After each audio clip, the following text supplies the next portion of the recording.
Here we have the grave of little J. Russell Place. He was born June 1862 and passed on Christmas Eve, December 24th, 1863, at the age of 1 year and 6 months. He's buried at Hillside Cemetery in West Carthage, while his parents, Charles W. Place and Margaret Robinson Place, are buried a little distance away in Fairview Cemetery in Carthage. We find this little family at the very beginning in the 1850 census, living in Pamelia, Jefferson County. Charles and Margaret were both 24, living with who I think was her brother, William Robinson, and his wife and children. But by the 1855 census, they have their own house in Wilna, New York. In the 1870 census, they're still in Wilna, and Charles is a stone and brick mason.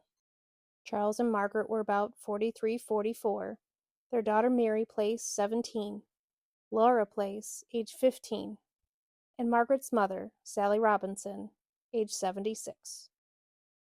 The 1875 census finds this little family quite large. Charles and Margaret are about 50.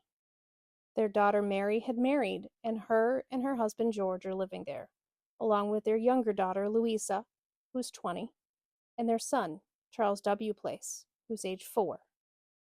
And still living with them in their house in Wilna is Margaret's mother, Sally Robertson, aged 80.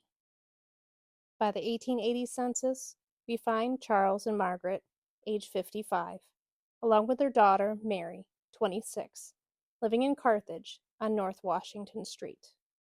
Charles is still a bridge and stone mason, and their household has gotten a little smaller. Unfortunately, you won't find little J. Russell in any census. He was born after the 1860 census and passed before the 1865 census. But this beautiful little stone shows that he won't be forgotten. His information is beautifully carved on the one side, and on the other is a little lamb showing it was a child, with the inscription, "Our little J." Thanks for watching.